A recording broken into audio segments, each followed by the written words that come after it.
IPhone का नाम कौन नहीं जानता, लेकिन ऐसा क्या है आईफोन में कि भैया आईफोन 1, 2 करते करते 13 तक आ गया और अभी भी हिट है।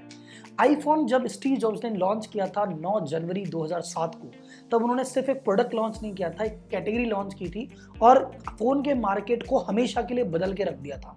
और उस समय जो फोन के मार्केट का सबसे बड़ा लीडर था ब्लैकबेरी, उसको रातों रात तबाह कर दिया था। अगले 5 साल में ब्लैकबेरी जीरो हो गया था। तो आखिर ब्लैकबेरी क्या था? आईफोन लॉन्च किया तो उसने ऐसा क्या किया, और आज की डेट में आईफोन क्यों है, और स्टीव जॉब्स को इतना ब्रिलियंट क्यों कहते हैं? तो आज का वीडियो है बहुत बड़ी केस स्टडी, मेरी अब तक की सबसे फेवरेट और सबसे लर्निंग केस स्टडी ये होने वाली है, जिसमें हम बताएंगे कि आईफोन ने लॉन्च होकर कैसे मार्केट चेंज किया, ब्लैकबेरी से क्या गलती हुई, साइज क्या होती है, पोजिशनिंग क्या होती है, आप कैसे अपना नया मार्केट खड़ा कर सकते हैं, पुराने मार्केट को बचा सकते हैं। ये सारी चीजें आपको सीखने को मिलेगी। तो करते हैं वीडियो की शुरुआत।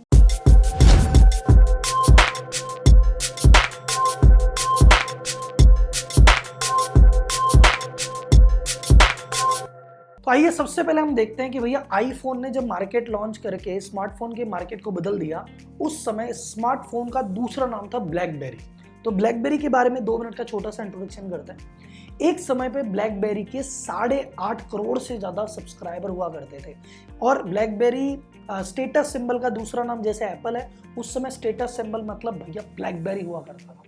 जितनी भी गवर्नमेंट एजेंसीज हैं वो ब्लैकबेरी यूज किया करती थी, जितनी भी बड़ी कॉर्पोरेशन है, फॉर्च्यून 500 है, सब ब्लैकबेरी काम में लिया करती थी। तो ब्लैकबेरी स्टार्ट हुई थी 86 में, तो 1986 में लॉन्च हुई थी, लेकिन 1992 तक कुछ नहीं था इसके पास। 14 एम्प्लॉई थे और कैश के लिए स्ट्रगल कर रही थी।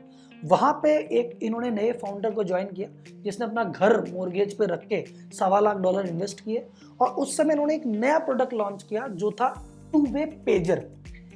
पेजर के बारे में आपको पता है, मोबाइल से पहले की चीज़ है, एक छोटी सी डिवाइस थी, बेल्ट में लगी रहती थी। तो कोई भी इंपॉर्टेंट आदमी है कि आपको मैसेज करना हो, पर वो 1-वे डिवाइस हुआ करता था, आपके पास सिर्फ मैसेज आता है, आप मैसेज कर नहीं सकते। इन्होंने ब्लैकबेरी ने लॉन्च किया एक ऐसा पेजर जो मैसेज कर सकता है। वहां से थोड़ी थोड़ी कंपनी पॉपुलर होनी चालू हुई। 2000 में इन्होंने लॉन्च किया रिम 957, जिसमें इन्होंने कहा भैया पेजर तो है, 2-वे बात भी हो सकती है, तो मेल भी भेज सकते हो, मेल भी रिसीव कर सकते हो।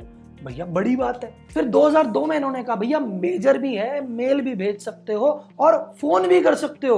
अरे भैया तो बहुत ही बड़ी बात हो गई। और 2003 में कहा कि भैया कलर स्क्रीन है, टच पैड भी है, माइक्रोफोन भी है, स्पीकर भी है, मेल भी है। तो भैया असली सेंस में इससे ज्यादा फीचर उस समय कोई फोन की कंपनी दे ही नहीं रही थी। तो 2005 में स्मार्टफोन का दूसरा नाम ब्लैकबेरी, और इसलिए इन्होंने कहा भाई सबसे ज्यादा रिलायबल हम हैं, सबसे ज्यादा सिक्योर हम हैं। तो बड़ी कॉर्पोरेशन काम में लेने लग गई, गवर्नमेंट काम में लेने लग गई, और जब बड़े बड़े इंपॉर्टेंट लोग काम में लेने लग गए तो छोटे गरीब आदमियों को स्टेटस सिंबल लगा, जिसका ब्लैकबेरी वो बड़ा आदमी। और ये सब 2007 तक बड़ी मस्ती से चला। लेकिन 9 जनवरी 2007 को जब स्टीव जॉब्स चढ़ा स्टेज पे और आईफोन इंट्रोड्यूस किया, तब सब बदल गया।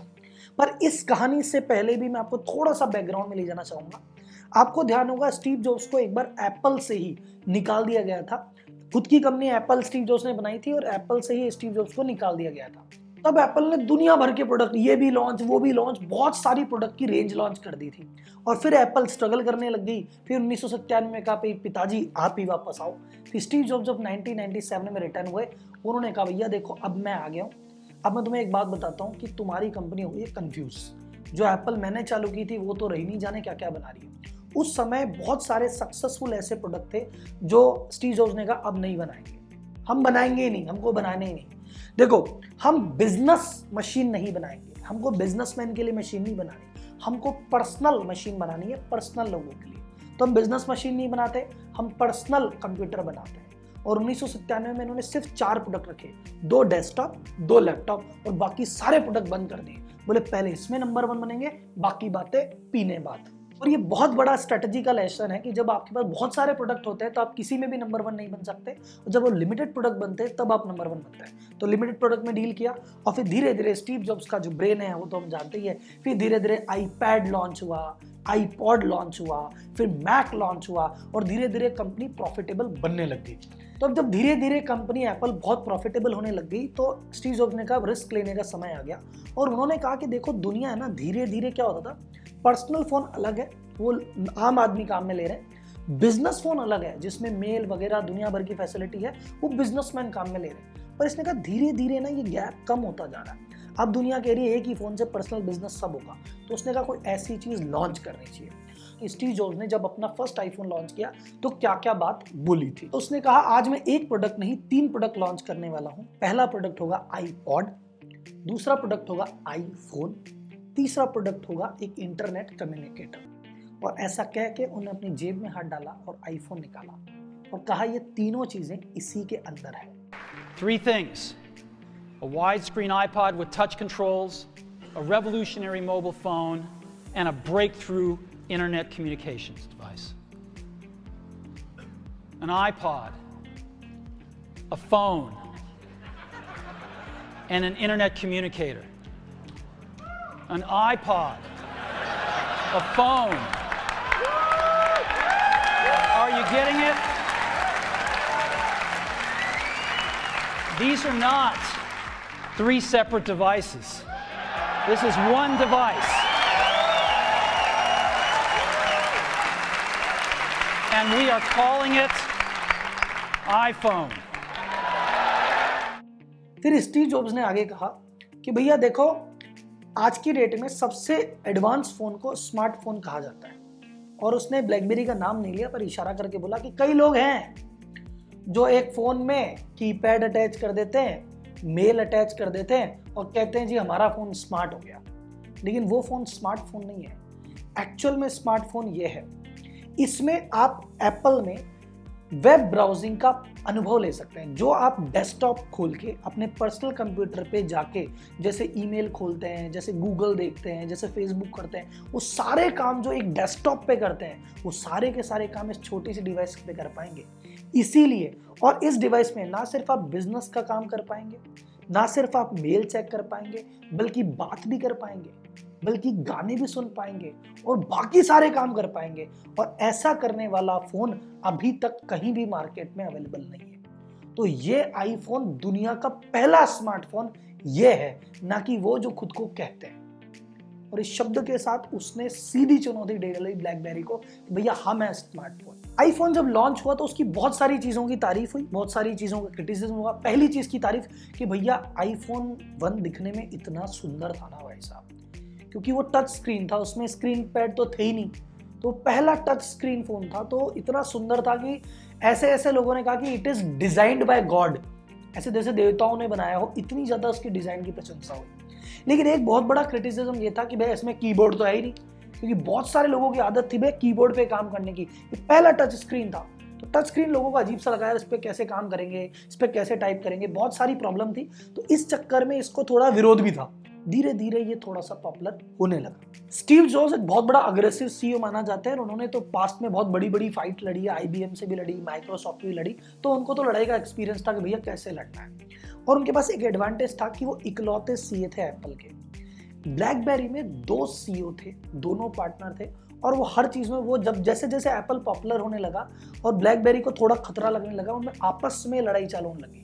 एक सीईओ कहता ऐसा कर लेते हैं, दूसरा कहता वैसा कर लेते हैं, और पैनिक के चक्कर में बहुत सारे गलत डिसीजन ब्लैकबेरी में हुए कि ब्लैकबेरी फाइट वापस कर ही नहीं पाया। अब ब्लैकबेरी से क्या गलती हुई उस पर डिस्कस करते हैं। तो सबसे पहली गलती, देखो 2 सीईओ में एक मत नहीं था, आपस में लड़ रहे थे, ये गलती। सेकेंड चीज, जब ब्लैकबेरी था ना तो ब्लैकबेरी ने कहा कि हम किसके लिए बने हैं, हम बने हैं बड़ी कॉर्पोरेशन के लिए, हम बने हैं गवर्नमेंट के लिए, तो कस्टमर से हमें क्या लेना देना। तो कस्टमर क्या सोच रहा है उसकी उन्होंने परवाह ही नहीं की थी। और एप्पल ने भैया कस्टमर की परवाह करते हुए, कस्टमर को डिजाइन चाहिए, कस्टमर को ये चाहिए, कस्टमर पे फोकस किया था। ये पहले उनको ऐसा लगा कि यार पर्सनल छोटे मोटे मोबाइल को लेने दो, हम तो बड़े बड़े कॉर्पोरेशन तो हमको ही लेंगे ना, एप्पल को थोड़ी लेंगे। लेकिन एप्पल ने जब धीरे धीरे, एप्पल ने 2008 में एक नया फीचर लॉन्च किया, कहा भैया पुश मेल। पुश मेल का मतलब ब्लैकबेरी में आपको देखना पड़ता है कि अच्छा मेल आई कि नहीं आई। आईफोन में 2008 में आईफोन ने कहा मेल आएगी तो मैसेज आ जाएगा कि भैया मेल आई है, चेक कर लो। ये भी एक नया फीचर था अपने आप में। कॉर्पोरेट ने कहा भैया ये वाला फीचर चाहिए। तो धीरे धीरे जहां जहां पे ब्लैकबेरी स्ट्रॉन्ग था, आईफोन स्ट्रॉन्ग होने लगा। और जो मेन टर्फ था कि जहां पे वो जिंदा थी कि कॉर्पोरेट और कॉर्पोरेशन, वही उनके हाथ से छीन गए। कस्टमर तो उनके हाथ में कभी भी नहीं थे, कॉर्पोरेशंस थी। एप्पल धीरे धीरे कॉर्पोरेशन भी उनसे छीनने लग गई। एक और चीज जो एप्पल ने की, और उसके बाद तो ब्लैकबेरी के लिए कोई चांस ही नहीं था। एप्पल ने क्या किया, अपना ऐप स्टोर बनाया और उसने उसका सोर्स कोड ओपन कर दिया कि अभी जितने भी डेवलपर है इस फोन के लिए जो भी ऐप बनाना चाहो फ्री हो, हमारी तरफ से सारी सुविधा मिलेगी। और धीरे धीरे डेवलपर ने उस पर ऐप बनाना चालू किया। ब्लैकबेरी एक फोन है जिसमें ईमेल और बेसिक सुविधाएं, एप्पल में दुनिया भर की सुविधाएं प्लस एक ऐप स्टोर है जहां पे उसमें 3 लाख से ज्यादा ऐप है। अब 3 लाख ऐप की तुलना ब्लैकबेरी कैसे कर पाता? तो उसके बाद धीरे धीरे ब्लैकबेरी फोल्ड होने लग गई और एप्पल धीरे धीरे एप्पल का राइज होने लग गया। और जैसे जैसे ये राइज होता गया एप्पल 1, 2, 3, 4 और करते करते रिजल्ट आपके सामने है। एक और सबसे बड़ी गलती जिसको हम कहते हैं कि ब्लैकबेरी ने जो सबसे बड़े कुल्हाड़ी अपने पैर पे मारी थी वो ये था कि ब्लैकबेरी ने देखा है धीरे धीरे आईफोन पॉपुलर हो रहा है, शायद इसलिए पॉपुलर हो रहा है कि टच स्क्रीन है, हम भी लॉन्च कर देंगे। उन्होंने लॉन्च किया ब्लैकबेरी स्टॉर्म और उसमें उन्होंने कहा कि हम भी कीपैड नहीं रखेंगे, हम भी टच स्क्रीन रखेंगे। आज की डेट में भाई साहब उस समय ब्लैकबेरी अगर बचा हुआ था ना, सिर्फ इसलिए बचा हुआ था कि उस समय भी करोड़ों लोग ऐसे थे जिनकी टाइप करने की आदत थी, जिनको टच स्क्रीन सूट नहीं हो रहा था। तो वो लोग चाह के भी एप्पल के पास ले नहीं जा रहे थे, उनको टच स्क्रीन सूट नहीं हो रहा था, कीपैड की आदत थी। जैसे ही ब्लैकबेरी ने अपना वो एडवांटेज छोड़ा, लोगों ने कहा भैया अगर अब टच स्क्रीन ही करना है तो उसके पास जाओ जिसने इन्वेंट किया, उसके पास क्यों जाए जिसने फॉलो किया। रही सही ऑडियंस भी खत्म कर दी। तो आप नोटिस कीजिएगा अगर आपके पास कोई यूनिक एडवांटेज है तो भैया उसको तो मत छोड़ो, उन्होंने वो भी छोड़ डाला। और इसका आप डिफरेंस ये मान लो कि 2007 में जो कंपनी 1.9 बिलियन प्रॉफिट में थी, लगभग 14,000 करोड़, वो कंपनी 5 साल बाद 5.9 बिलियन लॉस में आ गई। यानी 100 रुपए कमाने वाली कंपनी 600 रुपए लॉस में आके बैठ गई भाई साहब। तो आपको इस केस स्टडी में क्या लर्निंग सीखने को मिली और कौन सी ऐसी लर्निंग है जो आपने सीखी और अपने बिजनेस में लगाएंगे, मुझे चैट बॉक्स में बताइए। और कौन सा ऐसा टॉपिक है जिस पे आप चाहते हैं मैं अगली वीडियो बनाऊं। अभी हमने एक वीडियो बनाई है कि नेटफ्लिक्स ने ब्लॉकबस्टर को कैसे हराया, ये आज वाली वीडियो है कि एप्पल ने ब्लैकबेरी को कैसे हटाया। ऐसी कोई आइकॉनिक फाइट जो आप जानना चाहते हैं कि इस कंपनी ने उस कंपनी को कैसे हराया, या कोई कॉम्पिटिशन की फाइट या कोई भी तरह की केस स्टडी आप सीखना चाहते हैं, मुझे कमेंट बॉक्स में बताइए, मैं अगला वीडियो उसी पे बनाने वाला हूँ। लेकिन अगर आपको इस वीडियो से काफ़ी कुछ सीखने को मिला तो सर जी लाइक कर दीजिएगा। इस वीडियो को बड़े मेहनत से बनाया है, 1000 लाइक तो मुझे चाहिए ही चाहिए।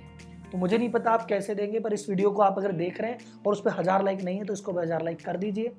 और चैनल को सब्सक्राइब तो करना ही है और शेयर करना इसको बिल्कुल मत भूलिएगा। इसी के साथ नई लर्निंग, नई केस स्टडी से मिलते हैं अगली वीडियो में। धन्यवाद, जय हिंद।